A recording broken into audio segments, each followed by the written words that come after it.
నమస్తే. ఎన్నో విషయాలు ఆధ్యాత్మికంగా మాట్లాడుకునే మనం, ఈరోజు ఒక ముఖ్యమైన విషయం గురించి మాట్లాడబోతున్నాం. మనందరికీ సుపరిచితులే పివి రెడ్డి సార్. భవిష్యత్తు గురించి, భవిష్యత్తులో జరగబోయే చాలా విషయాల గురించి తన దివ్య దృష్టి ద్వారా ఎన్నో విషయాలు, ఎన్నో టాపిక్స్ మనం మాట్లాడున్నాం. ఛానల్‌లో కూడా ఉన్నాయి. మీరు చూడండి, ప్రతిదీ 99% సార్ చెప్పారు అంటే అది ఖచ్చితంగా జరిగి తీరుతుంది భవిష్యత్తుకి సంబంధించి. మరి ఈరోజు కొన్ని ముఖ్యమైన రాజకీయ విషయాల గురించి మాట్లాడబోతున్నాను. దేశవ్యాప్తంగా, ప్రపంచవ్యాప్తంగా, రాష్ట్ర వ్యాప్తంగా జరుగుతున్న కొన్ని ముఖ్యమైన టాపిక్స్ మాట్లాడబోతున్నాను. ప్రతి వీడియోని మొదటి నుంచి చివరి వరకు చూడండి, కామెంట్స్ రూపంలో తెలియచేయండి. అలాగే ఇంకా మీరు ఎలాంటి విషయాలు భవిష్యత్తుకి సంబంధించి కనుక్కోవాలి అనుకుంటున్నారు, అటు ప్రకృతికి సంబంధించి కానీ, పొలిటికల్గా కానీ తెలుసుకోవాలనుకుంటే ఖచ్చితంగా కామెంట్ బాక్స్లో తెలియచేయండి. దానికి సంబంధించిన ప్రోగ్రామ్ చేసే ప్రయత్నం చేస్తాను. నమస్కారం సార్. నమస్కారం అండి. పివి రెడ్డి సార్, మనం గతంలో కవిత గారి గురించి ఆవిడ అరెస్ట్ అయినప్పుడు చాలా పాజిటివ్గా చెప్పారు. ఆవిడ బర్త్డే గిఫ్ట్గా వస్తారు, కావాలంటే చూడండి అన్నారు. నిజంగానే అలాగే వచ్చారు. ఆ తర్వాత మొన్న అరెస్ట్ అయిన తర్వాత కూడా, సెకండ్ టైం అరెస్ట్ అయిన తర్వాత చాలా రోజులు జైల్లో ఉండి ఆ తర్వాత బయటికి రావడం జరిగింది. సో ఈ విషయాలన్నీ కూడా మీరు చెప్పినట్టుగా ఒకరోజు అటు ఇటుగా మీరు ఏదైతే చెప్పారో అదే జరుగుతూ వచ్చింది. అయితే లాస్ట్ టైం మనం మాట్లాడుకున్నప్పుడు కవిత గారు కేటీఆర్ గారికి రాఖీ కడతారా, రాఖీ పండుగ వస్తుంది అంటే, ఎందుకు కట్టరు, కట్టే ఛాన్సే ఎక్కువగా ఉంది అన్న కదా అనే టాపిక్ మాట్లాడుకున్నాం మనం. సో ఏదైనా కాలమే నిర్ణయం చేయాలి అంటే, నిన్నటి న్యూస్ మనం ఈరోజు ఈ వీడియో షూట్ చేసే టైంకి 2 రోజుల కిందట 9వ తారీఖు, మనం 11వ తారీఖు ఈ వీడియోని షూట్ చేస్తున్నాము. 9వ తారీఖు రాఖీ పౌర్ణమి రోజున కవిత గారు ఎంత ప్రయత్నించినా కేటీఆర్ గారు దొరకలేదని కొంతమంది అంటారు. కవిత గారు అసలు వెళ్ళలేదు, కట్టడానికే వెళ్ళలేదని కొంతమంది అంటారు. మొత్తానికి కేటీఆర్ గారికి కవిత గారు రాఖీ కట్టలేదు. అన్నా చెల్లెళ్ళ మధ్య డిఫరెన్స్ అనేది, ఆ గ్యాప్ అనేది ఇంకా పెరుగుతూ ఉందా? ఎలా ఆలోచించాలంటారు? భవిష్యత్తు, వాళ్ళిద్దరి భవిష్యత్తు రాజకీయంగా, ఇటు కుటుంబ పరంగా కూడా. నిజమైన రక్త సంబంధం కదా, రక్త సంబంధీకుల మధ్య కూడా పొలిటికల్ ఇది వచ్చేసి వాళ్ళ మధ్య సంబంధాలను ఇంకాస్త దూరం చేస్తున్నాయా? మీ విజన్ ఏం చెప్తుంది? మీ భవిష్యత్తు, వాళ్ళకి సంబంధించిన మీ భవిష్యవాణి ఏం చెప్తుంది చెప్పండి. సో ప్రేక్షకులకు, మేధావులకు, పొలిటికల్ మేధావులకు, ముఖ్యంగా బీఆర్ఎస్ నాయకులకు, బీఆర్ఎస్లో ఉన్న మేధావులకు, సామాన్య కార్యకర్తలకు నేను నమస్కారం చెప్తున్నా మేడం. నేను యాక్చువల్గా చెప్పాలంటే ప్రారంభంలో బీఆర్ఎస్లో సభ్యత్వం తీసుకున్నాను. అవునా? నేను మా దగ్గరలో, మా కాలనీలో అక్కడ మిత్రులు వాళ్ళందరూ మొత్తం చేస్తే యాక్చువల్గా చెప్పలేదు. నేను ఎప్పుడు నేను యాక్చువల్గా సభ్యత్వం తీసుకున్నా. సో ఇది అందులో ఉన్న కేసీఆర్ ఫ్యామిలీ మెంబర్స్ కూడా నాకు దగ్గర ఒక 50 మంది వీరి దగ్గరి మిత్రులు ఉన్నారు, మంచి మిత్రులు ఉన్నారు. గతంలో మన అనితీర్ల వీడియోలో కూడా చెప్పాము. సో నేను ఎందుకు చెప్తున్నా అంటే, నేను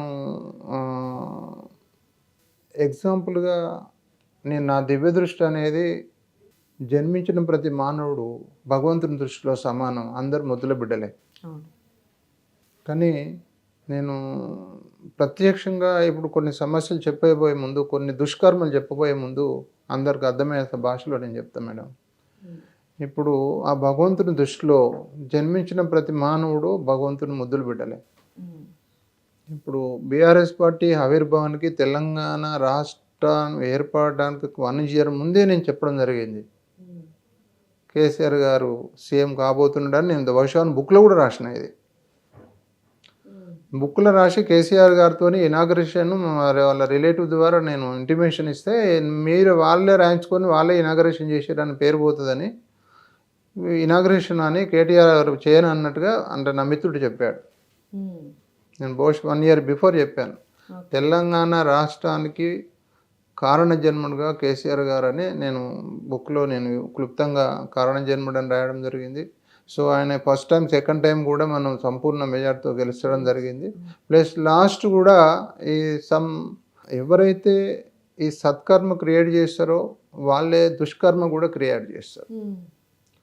క్రియేటర్, ఆపరేటర్, డిస్ట్రాయర్ ఆ విష్ణుమూర్తి. ఇది 100% సత్యం, బ్రహ్మసత్యం ఇది. నేను గతంలో కేసీఆర్ గారి జన్మరహస్యం సంపూర్ణ దైవానుగ్రహంతో పార్టీ ఆవిర్భవించడం, ఆ పార్టీకి సంపూర్ణ దైవానుగ్రహం ఉండడం, ఎదురులేని తిరుగులేని నాయకుని ఎదగడం, 2 సార్లు సంపూర్ణంగా రూలింగ్కి రావడం, 3వసారి అసలు నా దివ్య దృష్టితో వచ్చింది. నేను ఒక మానవునిగా ఆలోచన చేసిన దానికి డెడ్ అగెనిస్ట్ వైబ్రేషన్స్ ఉన్నాయి. సామాన్య మానవునిగా ఆలోచన చేస్తే, నా జనరల్ అనలైజ్ ప్రతి మానవునిగా సర్వే చేస్తే ప్రతి వ్యక్తి నా కేసీఆర్ పెద్ద కొడుకని ప్రతి ఓటర్ ద్వారా 90% నేను విన్నా. ఒక మానవునిగా ఆలోచన చేస్తే కేసీఆర్ ఓడిపోతాడని ప్రతి ఏ మానవుడు తెలంగాణలో ఊహించలే కూడా. కానీ ఒక దివ్య దృష్టిగా నేను చెప్పాను. విష్ణుమూర్తి వెంటాడుతున్నాడు, అది పక్కా 100%. కేసీఆర్ అనే వటవృక్షం, బీఆర్ఎస్ అనే వటవృక్షము చూడటానికి పండ్లు పొలాలతో పచ్చగా కలకలకల్లా ఆడుతుంది. కానీ ఆ భూఅంతర్భాగంలోని ఆ వటవృక్షం వేర్లు చెదలుబట్టి ఉన్నాయి, బలవంతమైన గాలి వీవిస్తే మాత్రం పడిపోతుందని నేను ఇండైరెక్ట్ చెప్పడం జరిగింది మీ ద్వారా. ఇది 100% సత్యమైంది. అంటే నా దివ్య దృష్టి ద్వారా నేను ఎన్నో కొన్ని వేలు క్వశ్చన్ ఆన్సర్ తీసుకొని సంపూర్ణంగా అది ఆ దైవానుగ్రహం, ఆ కర్మలు, దుష్కర్మలు, సత్కర్మలు ఆ భగవంతుడు రిలీజ్ చేసిన తూచా తప్పకుండా 100% అమలు జరుగుతున్నాయి. దాని ద్వారా నేను గతంలో చెప్పాను. ఇప్పుడు చెప్పబోయేది కూడా దయచేసి ఎవరు తప్పు పట్టకుండా నేను నా దివ్య దృష్టిలో ఉన్న సబ్జెక్ట్ మాత్రమే చెప్పబోతున్నా. ఇప్పుడు భవిష్యత్తులో ఇప్పుడు నేను ఇంతకుముందు చెప్పినట్టుగా ఇప్పుడు రూలింగ్లో ఉన్న గవర్నమెంటు తెలంగాణ ప్రజలకు ఒక కలలాగా ఉంది. ఒక డ్రీమ్లు మంచి ఉంటాయి, చెడు ఉంటాయి. ఇది ఒక డ్రీమ్గా కళలో ఒక కళలాగా కళ వచ్చి నిద్రలో వస్తుంది, ఉదయం లేచేటలకు కళ మళ్ళీ నిత్య జీవితం ఉంటాం. కాంగ్రెస్ గవర్నమెంట్ కూడా కళలాగా వచ్చి కళలాగా పోతుంది. ప్రజల్లో మాత్రము రేపు భవిష్యత్తులో బీఆర్ఎస్ అనే పదము, బీఆర్ఎస్ అనే పార్టీ నేను గతంలో చెప్పాను, ఇప్పుడు చెప్పాను, అది ఎందులో లీనం కాదు. కలిగి ఉన్నంత వరకు బీఆర్ఎస్ ఫౌండేషన్ అనేది ఒక మర్రి ఊడల కన్నా దృఢంగా పాతుకొని పోయింది ఆ సాక్షాత్ విష్ణుమూర్తి అనుగ్రహంతో. విష్ణుమూర్తి జన్మ కర్మానుసారంగా ప్రతి మానవునికి ఫ్రమ్ అనే పీరియడ్ ఉంటుంది. ఆ పీరియడ్ కేసీఆర్ గారికి అయిపోయింది, విష్ణుమూర్తి చెప్పడం జరిగింది. ఆ ఆధారం చేసుకొని నేను పక్కా ఓడిపోతాడని ఇండైరెక్ట్ నేను చెప్పడం జరిగింది.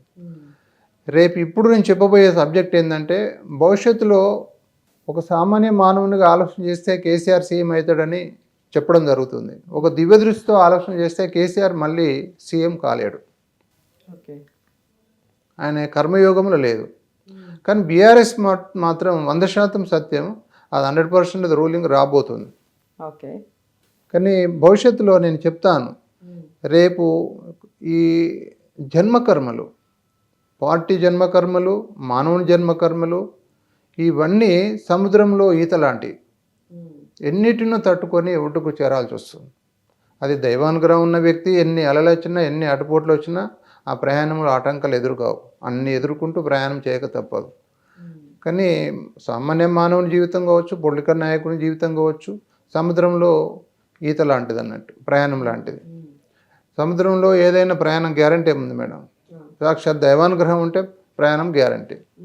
బీఆర్ఎస్ అనే వటవృక్షము విత్తనాలు ఇంతకుముందు నేను చెప్పినట్టుగా భవిష్యత్తులో బీఆర్ఎస్ నాయకులు సారవంతమైన నేలలో మళ్ళీ పునః ప్రారంభం లెక్క సారవంతమైన నేలలో ఆ వటవృక్షం గింజలు నాటి సేద్యం చేస్తే మాత్రం మళ్ళీ సుదీర్ఘకాలము మన తెలంగాణలో బీఆర్ఎస్ వటవృక్షం అనేది, బీఆర్ఎస్ పార్టీ అనేది సుదీర్ఘకాలం రూలింగ్లో ఉండబోతుంది మేడం భవిష్యత్తులో. ప్లస్ నేను ఇది ఎందుకు చెప్తున్నా అంటే,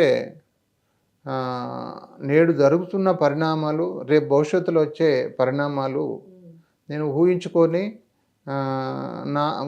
అంటే నా దివ్య దృష్టిలో వచ్చిన సబ్జెక్ట్ మాత్రమే చెప్తున్నా. రేపు బీఆర్ఎస్ గవర్నమెంటు తూచా తప్పకుండా 100% రూలింగ్ రాబోతుందని చెప్పుకుంటూ, ప్లస్ ఇంకోటి, ఇప్పుడు అందులో ఉన్న ఇప్పుడు మనకు కేసీఆర్ గారు, కేటీఆర్ గారు, కవిత గారు, ఇప్పుడు నేను ఎందుకు ఇట్లా ఒక వటవృక్షము, బలవృక్షము, కర్మానుసారము, జన్మ కర్మానుసారము, దైవ కర్మానుసారము కేసీఆర్ గారు యాక్చువల్గా ఒక మానవునిగా ఆలోచన చేస్తే సీఎం అవుతాడు. కర్మ సిద్ధాంతం పోతే తన కర్మలో లేదు అని దయచేసి నేను చెప్తున్నా, ఎవరు తప్పొట్టకూడదు. రైట్. తర్వాత సీఎం ఎవరైతారన్నది ఒక దైవ కర్మ సిద్ధాంతం ఆధారం చేసుకొని రేపు ప్రజలే నిర్ణయిస్తారని నేను భావిస్తూ, ప్లస్ ఇంకొకటి ఏంటంటే ఈ కేటీఆర్ కవిత మధ్యన జరిగే అలజడులు, మీరు అన్నారు వాళ్ళ అలజడులు ఎంత కాలం కొనసాగుతాయి, రేపు భవిష్యత్ కాలం ఎట్లా ఉండబోతుంది. ఇప్పుడు బీఆర్ఎస్ అనే రథచక్రం ఒకటే, బీఆర్ఎస్ రథచక్రానికి ఒకటే డ్రైవింగ్ చేయాలి, రథచక్రవర్తి ఒకడే ఉంటారు. మరి ఇప్పుడు కేటీఆర్ ప్లస్ కవితన అయితే ఇది మానవునిగా ఆలోచన చేస్తే ఎందరో మంది ఒక్కొక్కరు ఒక్కొక్కరు ఒక్కొక్క రకంగా ఊగానాలు, ఒక్కొక్క కర్మానుసారం ఒక్కొక్కరు మేధస్సును బట్టి ఆలోచన చెప్తారు. దైవ కర్మ సిద్ధాంతానికి ఆధారం చేసుకొని పోతే పక్కా 100% కేటీఆర్ భవిష్యత్తులో సీఎం కాబోతున్నాడు. ప్లస్ నేను కవిత గారికి ఒకటే విన్నపం, ఇది కేటీఆర్ గారికి నేను ఒకటే విన్నపం, అగుపడే దేవుడు వాళ్ళ తండ్రి కేసీఆర్ గారు, అగుపడే దేవుడు. ఆ అగుపడే దేవునికి యాక్చువల్గా ఈ సమస్య కనుక పెంచుకుంటే వాళ్ళ కంటే వాళ్ళే పొడుచుకున్నట్టు అవుతుంది. ఈ సమస్యను, ఇది కుటుంబ సమస్య, రేపు బయటికి తీసుకొచ్చినా రోడ్డుని తీసుకొచ్చినా కూడా యాక్చువల్గా అనేది సీఆర్కి భవిష్యత్తులో నేను నా దివ్యదృష్టితో చెప్పిన పక్కా 100% రూలింగ్ రాబోతుందని. కానీ మనం అమృతాన్ని విషంగా మార్చే ఇప్పుడు మనకు ఫోన్ ఉంది మేడం, ఈ ఫోన్లో ఈ అనంత విశ్వంలో ఉన్న అన్ని దుష్కర్మలు సత్కర్మలు ఉన్నాయి మన ఫోన్లో. ఈ ఒక్క ఫోన్లో ఎవరి కర్మానుసారం వాళ్ళు కొన్ని దుష్కర్మలు బటన్ నొక్కుతారు, కొన్ని సత్కర్మలు బటన్ నొక్కుతారు. మీరు బాగా ఆలోచన చేయండి. ఈ ఒక్క ఫోన్లోనే అన్నీ ఉన్నాయి. విశ్వంలో ఉన్న అన్ని సత్కర్మలు దుష్కర్మలు, చెడు మంచి మొత్తం లీనమై ఉన్నాయి. ఒక్కొక్కరు అందరూ ఒకే ఛానల్లో ఉండరు. చూడండి మీరు, 1,000 ఛానల్ ఉంటే ఒక్కొక్కరు జన్మకర్మానుసారము, దైవ కర్మానుసారము వాళ్ళు ఒక్కొక్క ఛానల్ ఆపరేట్ చేసుకొని ఒకటి చెడు చూస్తూ అంటాడు, ఒకటి మంచి చూస్తూ అంటాడు. అలానే దయచేసి ఏంటంటే కర్మలు వెంటాడతాయి. ఇప్పుడు ఒక మానవునిగా ఆలోచన చేస్తే రక్తబంధం వెంటాడి దుఃఖపు సాగరములో లీనమై ఉంది వాళ్ళకు. ఈ కర్మ సిద్ధాంతానికి పోతే కొన్ని కర్మలు వెంటాడతాయి. ఈ దుష్కర్మ సత్కర్మను సృష్టి కాలచక్రంలో సహజమైవి. కొద్ది కాలము ఈ దుష్కర్మ అనే కేటీఆర్ కవిత మధ్యన వెంటాడుతుంది. దయచేసి మానవునికి భగవంతుడు మేధస్సు ఇచ్చాడు, ఏది సత్కర్మ ఏది దుష్కర్మ అని. ఇవి తన ఆలోచన చేసుకొని దుష్కర్మలను వికర్షించుకుంటూ సత్కర్మలను ఆకర్షించుకుంటూ ప్రయాణం చేయాలని కేటీఆర్ గారికి, కవిత గారికి నేను సూచిస్తున్నాను నా దివ్యదృష్టితో. భవిష్యత్తులో బంగారు భవిష్యత్తు. ఈ రథచక్రం అనేది బీఆర్ఎస్ రథచక్రం ఒకటే కాబట్టి జన్మ కర్మానుసారము, దైవ కర్మానుసారము ఆ రథచక్రము భగవంతుడు ఉన్నాడు తూచా. తప్పకుండా బ్యాలెన్స్ తప్పకుండా రథాన్ని ప్రయాణింపజేయండి, రథాన్ని మీరు సాగనంపండి, రథాన్ని తోలండి. మీరు ఆ భగవంతుడు భవిష్యత్తులో బంగారి భవిష్యత్తు ఉండబోతుంది బీఆర్ఎస్ పార్టీకి. ఇది బ్యాలెన్స్ తప్పకుండా డ్రైవింగ్ చేసుకోమని నేను మీ ద్వారా నేను తెలియజేస్తున్నా మేడం. వీళ్ళ కుటుంబ సమస్యలు మాత్రము వ్యక్తిగతంగా మన ప్రజలకు తీసుకొచ్చి చేస్తే మాత్రం వాళ్ళ కంట్లో వాళ్ళు పొడుచుకున్నట్టుగా భవిష్యత్తులో జరగబోయే పరిణామాలు ఆలోచన చేసుకొని చెడును వికర్షించుకుంటూ మంచిని ఆకర్షించుకుంటూ వాళ్ళ జీవన గమనం వాళ్ళ పార్టీ పగ్గాలు చేతిలో పట్టాలని నేను వాళ్ళకు ఒక దివ్యదృష్టి నేతగా నేను వాళ్ళకు సూచిస్తున్నా. వాళ్ళ తండ్రి అగుపడే దేవుడు కాబట్టి ఈ పరిష్కారం క్షణాలలో ఒక పాల మీద పొంగులాగా వాళ్ళు డిసైడ్ చేసుకొని మూడో వ్యక్తికి అవపడకుండా అసలు ఒక మామూలు కార్యకర్త ఎవరికి ఈ ఆలోచన రాకుండా తెలియకుండా వాళ్ళు ఇంటనే పరిష్కరించుకొని వాళ్ళు నిర్ణయించుకోవాలని మీ ద్వారా నేను కోరుచున్నాను. రైట్. చాలా చక్కటి వివరణ ఇచ్చారు. మొత్తానికి ఏదైనా అన్నదమ్ముల మధ్య కానీ, అక్క చెల్లెళ్ళ మధ్య కానీ, ఇలా అన్నా చెల్లెళ్ళ మధ్య కానీ, మామూలుగా ఇంట్లో అసలు పొలిటికల్‌కి సంబంధం లేకుండా ఇట్లా చిన్న చిన్న గొడవలు కామన్ అండి. దాన్ని మనం పెంచి, పెద్దది చేసి, నాన్న యాగి చేసి అందరికీ తెలియజెప్పే ప్రయత్నం చేస్తూ ఉంటారు. కొంతమంది అసలు పనిగట్టుకొని ఈ పని చేస్తూ ఉంటారు. అది తప్పు. నాకు తెలిసినంత వరకు అది చాలా తప్పు. ఎందుకు అంటే ప్రతి ఫ్యామిలీలో ఏవో చిన్న చిన్న ఇష్యూస్, చిన్న చిన్న గొడవలు ఇట్స్ కామన్. అందరికీ జరిగే విషయాలే. దాన్ని అనవసరంగా పెద్దది చేసి చూస్తున్నామేమో అనిపిస్తుంది. ఏదేమైనా ఖచ్చితంగా అన్నా చెల్లెళ్ళ అనుబంధం అనేది 100% అలాగే స్ట్రాంగ్గా ఉంటుంది. ఇప్పుడు పివి రెడ్డి సార్ తన దివ్య దృష్టి ద్వారా నెక్స్ట్ కమ్మింగ్ రూలింగ్ పార్టీ ఏదైతే ఉందో అది బీఆర్ఎస్ అని చెప్పారు. ఇంకొక సంచలనమైన విషయం చెప్పారు. ఏంటి అంటే కేటీఆర్ గారే ముఖ్యమంత్రి కాబోతున్నారు అని. చూద్దాం భవిష్యత్తులో ఏం జరగబోతోందో, ఎలాంటి నిర్ణయాలు ప్రజలు ఇస్తారో అవన్నీ వేచి చూడాల్సిన విషయాలే. వీడియోని అందరికీ షేర్ చేయండి. ప్రతి అభిమానికి చేరాలి ఈ విషయం. అందరికీ చేరవేయండి, లైక్ చేసి ఛానల్ని సబ్స్క్రైబ్ చేసుకోండి.